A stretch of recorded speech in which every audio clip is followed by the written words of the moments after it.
Hi everyone, this is Bella. We're going to look at the current transits that are super powerful. It's a little bit noisy where I am and this thunderstorm is going on, but I just felt I couldn't wait. I have to come on right now when these are the transits. So here we see the sun together with Mercury and Mars in gene key 57. This is the constellations in the sky. Those are the gene keys on the inside, and then you're going to see the planets are somewhere in the sky or in these different constellations in the different gates. So that is what makes up this list that has all the current planet positions, and that's what creates the body graph. So right now we see the sun, Mercury, and Mars together in the 57. When I think about these three archetypes, the sun is how we shine. It's our role here. Our personality is what we would say from a human design perspective. Our life's work is what we would say from a gene key perspective. And Mercury is how we communicate. And then Mars is how we act. Is action is fuel. So we have action, communication, and our role that are together. It feels quite masculine. And Libra, we could also say it's a masculine sign. It's about going out in the world and communicating with others, kind of that active step of, it's an air sign of going out and communicating. And I feel this is very much asking us, how do you shine? How do you communicate? How do you act? And the 57 goes from unease to intuition to clarity. And it asks us to come back to our inner truth. It asks us to come back to that gut feeling of what's right. It's part of the individual and the integration circuitry, which is 57, 34, 10, and 20. So we see that we have a lot of integration circuitry right now activated. So it's you and your instinct of what's right in the moment. The intuition can only happen in the moment. And it's truth in the moment. That's what the 57 is asking us about. So are you acting, communicating from your intuition, from what you know is right?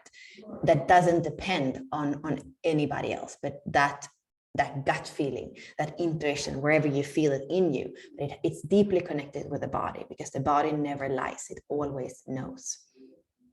And line 2, all of them are together in line 2. So it's very, very exact what we are looking at right now. And the second line can have to do with projection.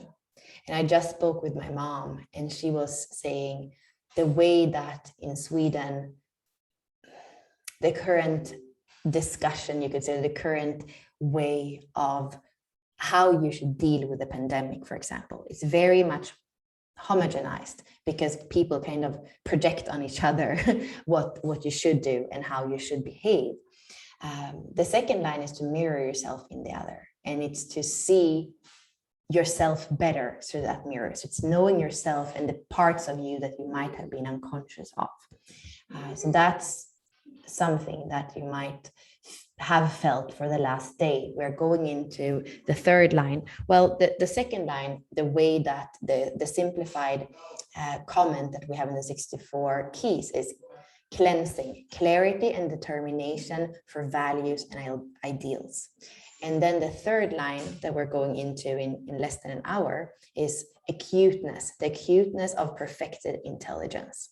There is something here that's asking you to come back to your intuition, come back to your body, come back to your presence, your voice in the now. And these are all powerfully connected. The 34 is the south node, and it's asking us to not force. And it has, you can see it has a detriment. Force, strength, and majesty are the keywords here. It's together with the moon right now, very precise as well. And the moon moves really quickly. So in 6 hours, it's going to move away. And then we have the third one is Venus. So they are coming together here. In the south node, because now we're looking at the collective chart, is about kind of what we know and what we might have created stability from, but it's not what we are supposed to be stuck, because if we are stuck there, well, then there is no evolution.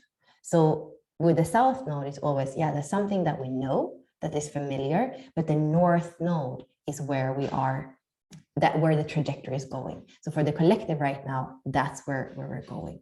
So we can see, even if we know what it is to push through to get what we want, force, that's the 34. And many of us, I'm born in 82, and all of us born in 82 have it, because we actually have it in our Uranius. So I live with this with this ability to push through something. But more and more, as I lean into my design, my truth self, my life's work, which is the second gene key, I understand that pushing through life is not always the best way. There has to be a balance with the receptive and the active.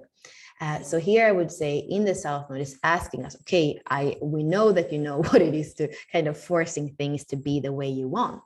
Goes also very much together with the opposition we have here in 21, which is control, forcing and controlling things to go the way you want. That was the old way, and maybe it has worked for you so far. But is this really the value that you want to, that the value you want to base your life on?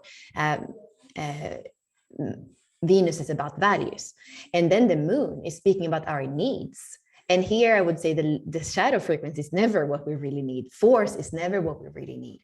Instead, what we need is this inner strength to be present and to be in truth. This is the last of the Gemini gates that we have the North Node in. So it's this last kind of chance to come into your truth. And it's a throat gate. So it's about speaking your truth as well, because then we're going to go into Taurus and Scorpio, and that's going to be the nodal polarity. So it's this question: are you present? Are you expressing your truth? Or are you, because in the present, things can happen without force. Things can happen naturally because you're there. And with the intuition and the presence, that's super powerful. And if you read about the channel 2057, you're going to understand even more what I'm speaking about. So I would say what the 34 right now and is telling us from the perspective of Venus, the South Node, and the Moon, is to go into that gift frequency, the inner strength, the inner core stability that's there. And there is an optimism in Sagittarius. So I still feel like there is the possibility for expansion and positivity, even when things can look like there is a lot of projection and there are a lot of rules, there is a lot of regulations. We just had Pluto going direct. So it's also the last time kind of we can see we move beyond that psychosis. So the 61 goes from psychosis to inspiration to sanctity. It's the last time to move forward beyond that kind of psychosis that is in society. It's Capricorn, it's kind of out there and it's in the structures. And we are going to move into the 60, which can really be when we see some of those structures falling apart, because the structures that have worked before might not work anymore. And we might physically see a lot of it fall apart when we go into the 60, which is about containers, sacred containers. It's about, the limitation, but not the limitation of a container, and not only in a bad sense, creating containers that are conducive for the growth and direction, for the building of something constructive, the way that Capricorn, the earth sign, is able to build this. And we also are going to have, I think it is tomorrow, that Saturn is moving direct, which has to do also with, it's in the 41 now. So it's kind of, it went back and it reflected, I believe, on what is the next step. The 41 is the start code, and is the anticipation of what's coming. So it stayed there and has reflected, and now it's going to come out again, and it's going to go into the 19, which is the codependencies. So for us to look on our codependencies, I was saying to my mom, she was saying something about having cash. And I was saying, I was speaking with my partner about having like generator, because if the thing is, we are so dependent on electricity. So if something would happen and you don't have electricity, there is like really nothing you can do. So kind of I think we haven't realized how codependent we are, because we've had so much comfort for the last 30, 40 years. So we don't even, it was first first time last year, I think if you're born in the 80s, it's probably the first time that you went to a supermarket and something wasn't there. There are shelves that are empty. And so what I believe is that we're becoming aware of the codependencies that are there. And it's asking us to look at it's asking us to look at interdependency. So it's not to become hyper independent. And I believe the world it is the way now. We see that we can't, like, there's no way of being hyper independent. We are interdependent, global interdependent, and understanding that, and understanding the 19th is a gate here in the root. So it's understanding the basic needs for shelter, for food, for sex and reproduction. So these are things that are important to look at, very important to look at. And I even think a big question that is coming more and more as we're going to 2027 and the mutation that's happening in the 49 and the 19, fertility is going to be a big thing. And even some of the tests we're doing right now with the vaccine and all that could absolutely influence the fertility. So this is right now. It's super powerful. We had a new moon only just 3 days ago here in the 48 that is moving beyond inadequacy, understanding that as humans, we're inherently resourceful.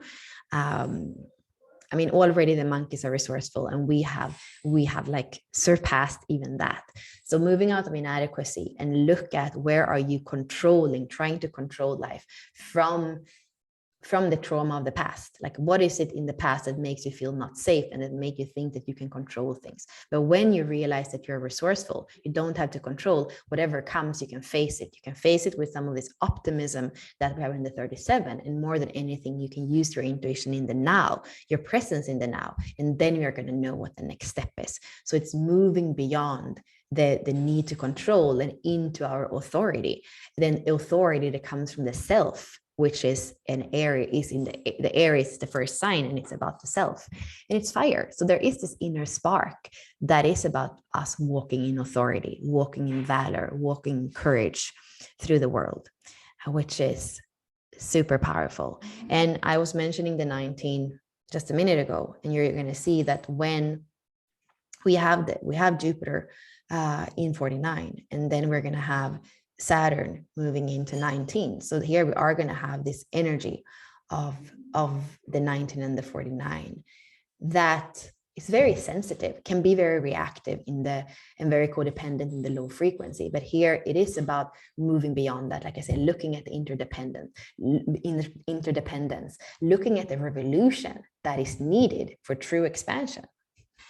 And since they are kind of, Jupiter is about expansion and Saturn is about containing and limitation, like here they're going to have to meet, and they're going to have to figure out, what is the best way forward in going too fast in expansion, that can kind of explode the 49 in reaction, but also going too slow. That might be out of the fear that we are in, like a fear that is rooted in codependency, and that we are afraid of losing some of those benefits, some of that comfort that we've had for the last 50 years, that I think we're not going to be able to take for granted.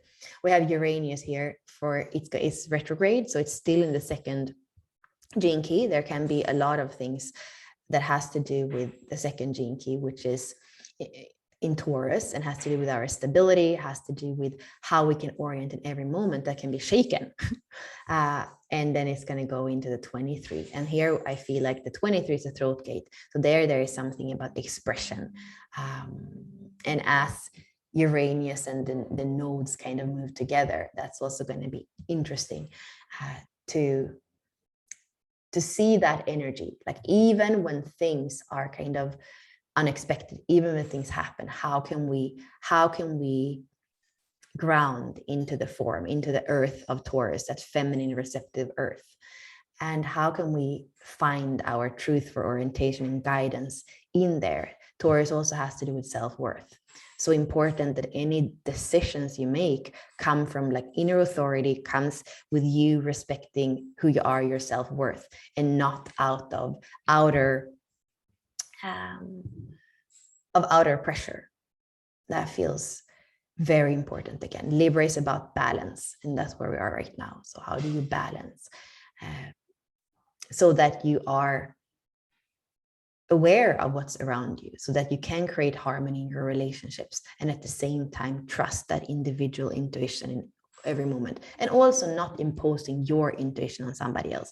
And that, you know, can be something, we mentioned the second line where we are right now, that can be something really that we can experience and see right now.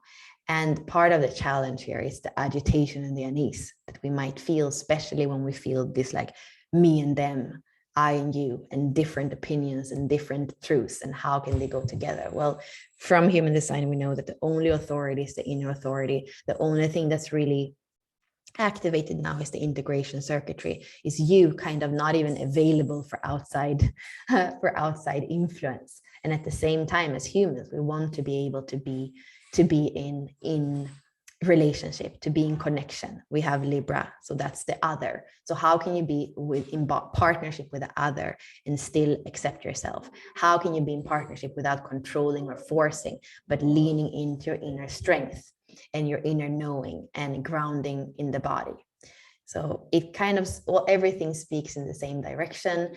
It's a powerful day. If you can do anything ceremonial, I think it's a very good day to ask for the truth, your intuition, and for also sparking that optimism that we have that inner strength. Whatever happens, we have the strength and we can be present with it and face anything because we are resourceful inherently.